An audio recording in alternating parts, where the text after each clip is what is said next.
And then Savitri, crossing the fathomless impersonal night, she has become impersonal now. All her human faculties have disappeared. They have withdrawn from functioning. So she has become impersonal. Crossing the fathomless impersonal night, silent, she moved, empty and absolute. At last, a change approached. The emptiness broke that night of God is showing another light to Savitri. Once more, her inner self became her space. She has recovered her inner space. There was felt a blissful nearness to the goal. And then, as she is approaching her soul, it is the daybreak. Night is over. It is going to be the daybreak.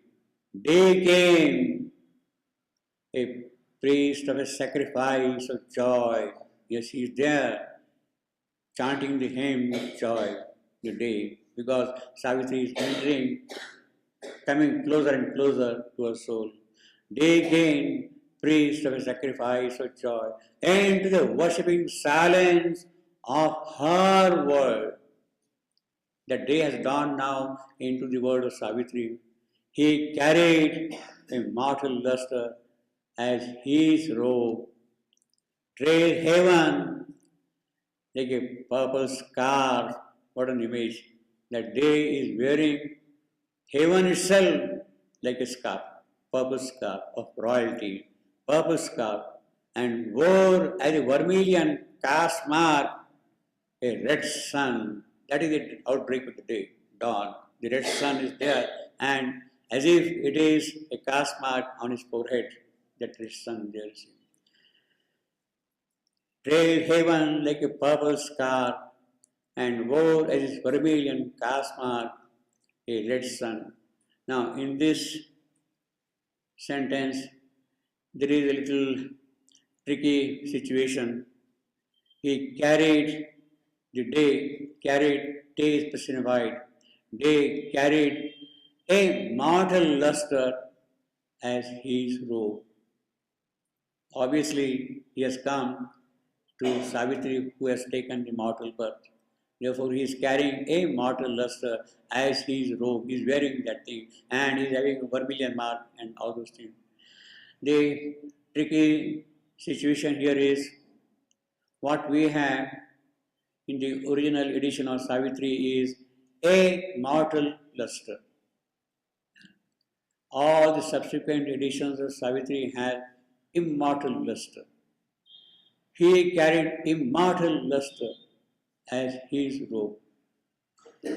Now, this is a problem which cannot be resolved, and therefore one can hazard one's own opinions.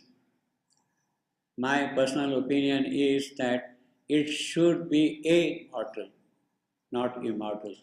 Immortal is not necessary also here. He is, if at all he is immortal. But how, see, in all the editions of Savitri after the 1950, in the main text it is written immortal luster. And as a footnote, it is said alternative, a mortal luster. How can for immortal luster, a mortal luster become alternative? That itself is incongruent. It cannot be. So, on one occasion, I asked Nirudbaran, what kind of things you are doing? How can for a mortal luster you have an immortal luster or vice versa? It doesn't sound very good. You have to decide which is the correct thing. What is the thing there in the original text? Then he told me that this particular line is a dictated line. This is a dictated line. He carried a martial luster, and he says that the way Sri Aurobindo spoke this line, it could be he carried a mortal, or he carried immortal, immortal, immortal. The sounds are so close that in dictation you can perhaps make a slip there. A and im can get mixed up, you see. So he says that I heard immortal, but it could also be immortal which he uttered, and maybe I made a mistake and wrote immortal. That is possible, and therefore it is kind of open to debate in a certain sense. So, our great friend, my clever Amal, he says, look, Nirod, it cannot be a mortal luster, it has to be immortal luster. He took the liberty of making immortal immortal. And immortal, it has become immortal in that sense. But he carried a mortal luster as his robe. That is how it has happened. But there is another interesting, perhaps more significant situation. Luckily, this particular passage has been read out by the mother in her own voice. It is there. And you can very distinctly hear she is saying a mortal. She doesn't say immortal. She says a mortal luster. And I would say that puts the seed. So all our debates are futile there. You have to go by a mortal. Whether it makes sense to you or not is immaterial. It has to be a mortal luster.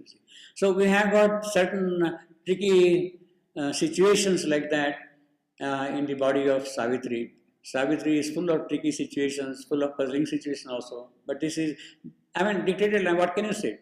There is no document, nothing of this. But then I told Nirodhana, look, see, although we might have made a mistake in hearing immortal or amortal or whatever it is, Srimanda might have said immortal and you wrote amortal. It is possible that way. But then you read out that line to Shivandu at least 3 times. You would not say immortal like that, see. You would not confuse that. You would definitely say immortal, see, because your diction is very distinct. Your diction is distinct. And Shivandu heard from you immortal. And it didn't say anything at all about that. It means it has to be immortal. See, he dictates lines. After the dictation, Nirodhanan reads out what has been dictated. That thing goes for typing. The typescript again is read out to Shivandu. So at least on 3 occasions he heard from you immortal.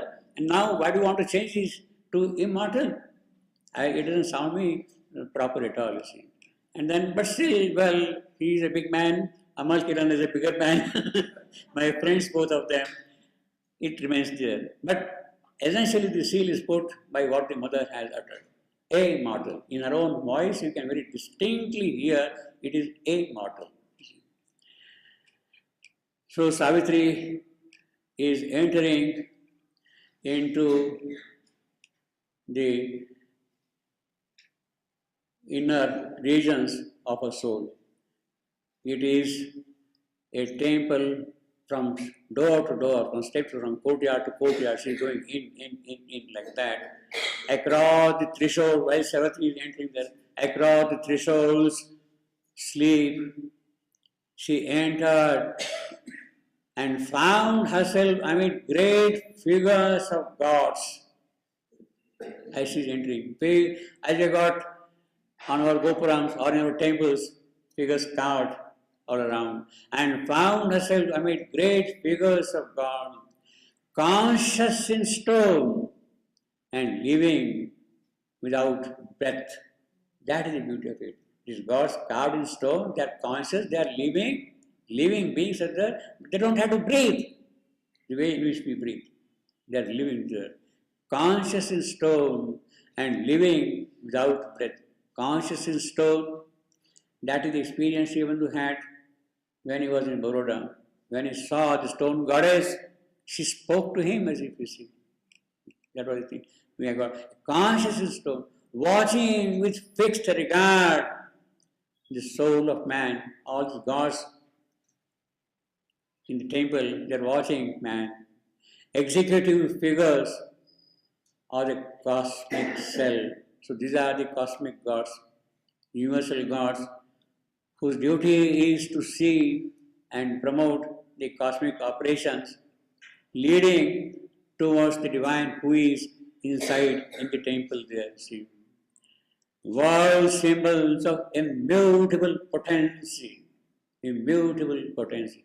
Those potencies have to emerge. They are holding those potencies in them. You discover your soul. You discover the God, the deity sitting in the sanctum sanctorum, and then those potencies will emerge in full operation. And then, when Savitri is entering the inner parts of the temple, entering almost the sanctum sanctorum, what does Savitri say? A light. She was told a fire is burning in the stone, in a light. What does she see? A light not born of sun nor moon nor fire. A light not born of sun nor moon nor fire. A light that dwelt within and saw within, shedding an intimate visibility. That is the power of light, shedding intimate visibility. And what does it do? That light makes secrecy more revealing than the world can reveal. That light itself has revealed the secrecy. Our sight and sense are a fallible gaze and touch. And only the Spirit's vision is wholly true. That is what Savitri sees there. A light not born of sun, nor moon, nor fire. Now this is, if you want to say,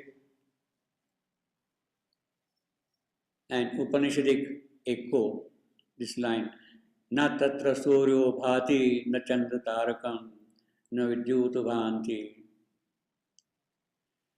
A light not born of sun or moon nor fire. That Upanishadic sloka, Shivanu has rendered so beautifully, so sweetly, so powerfully in simple prose, so to say. There the sun shines not and the moon has no splendor and stars are blind. When you go there the sun shines not and the moon has no splendor and stars are blind. There the lightnings flash not. How then shall burn this earthly fire? All that shines is but a shadow of His shining. All this universe is effulgent with His light. That is what Savitri is experiencing the moment she is approaching the sanctum sanctorum. As thus she passed in that mysterious place, through room and room, through door and rocking door, she felt herself made one with all she saw. So we can now see the journey of Savitri. She has crossed the threshold of the temple. She has gone into one courtyard, another courtyard, another courtyard. She sees all the gods and stones. Now she is entering into the sanctum sanctorum and she sees the light which is beyond the light of the sun and the moon and all those things. Now this is a wonderful description. The sheer poetry is of course there, but see the vision, the picture, the image which is produced here. And my wish, my longing, our longing should be that somebody should come forward and make a sort of a multimedia presentation. The whole scene which is taking place, how Savitri is going from courtyard to courtyard, crossing door after door, and then there she sees the fire burning there. If somebody can really come forward and do such presentations, I would say, well, wonderful, of course it will be there. It will be a way of our growing more and more into the creative spirit of Savitri. And it is that which must emerge also. It can be a multimedia presentation, it can be even choreography, it can be done. It is such a vivid passage. A small snippet can be easily produced like that, you see. and it should be done, I would say. And of course, you can do the paintings also. Everything is possible, I have to say. And then the fire burning on the stone and whatnot. You can do sculpture.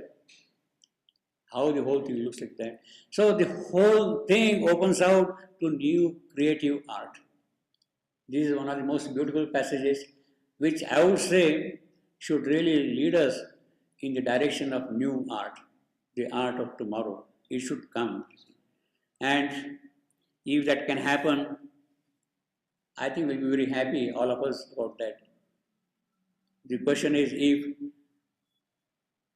I would say that let us see how we can move in that direction, how we can kind of initiate something to have this done, initiated, induce, attract, allure the creative souls who can lend themselves to such possibilities. Then Savitri is entering, and what does she see? She has seen the stones alive, a sealed identity within her work. She knew herself the beloved of the Supreme. Savitri is aware that she is the beloved of the Supreme. These gods and goddesses were he and she. It is he and she. The Supreme and Savitri, they are all her manifestations, her powers, her personality. These gods and goddesses were he and she. The mother was she of beauty and delight, Saundarya and Ananda. Beauty and delight. She is the mother of all that thing. Mother of beauty and delight. The word in Brahma's vast creating cloud, Saraswati, word. Word, as I told you yesterday, is Brahma himself, the creator. His spouse, his force, his power of expression, that is what is called word. He is the creator, word. The word in Brahma's vast creating cloud. The word fusions on Almighty Shiva's lap. That is Uma, Parvati, what you want to call it. She is sitting on the lap of Shiva. The world fusion, Shakti, Mahashakti, she is there. The world fusions on Almighty Shiva's lap. The master and the mother of all life. This is what Savitri is saying. Yes, I am all this. I am all this. Watching the worlds that Pindrigad had made. They have made this world and they are seeing that Savitri is looking at them. And Krishna and Radha forever entwined in bliss. The adorer and adored, self-lost and one. So that is the experience Savitri has the moment she is approaching the sanctum sanctorum. And then in the last chamber, on a golden seat, she was told on a stone, but here is a golden seat now. In the last chamber, on a golden seat, one sat whose shape no vision could define, the Supreme Himself. Only one felt the words unattainable found, a power of which she was a staying force. An invisible beauty, goal of the world's desire. That is what the world's desire. A sun of which all knowledge is a beam, a greatness without whom no life could be. That is what Savitri is experiencing herself. Then, through a tunnel dug in the last rock, she's crossing the last rock tunnel. She was told, follow the winding road. Through a tunnel dug in the last rock, she came out where shone a deathless sun. A house was there, all made of flame and light. And crossing a wall of doorless living fire, there suddenly she met her secret soul. Savitri is now, her search for the soul has been accomplished. She has met the soul there now. And crossing the wall of darkness, leaving fire, there suddenly she met her secret soul. What is the secret soul? We have one of the most remarkable revelation about the secret soul of Savitri. Nobody can use that thing unless the yogi has seen himself. He has seen it given to us.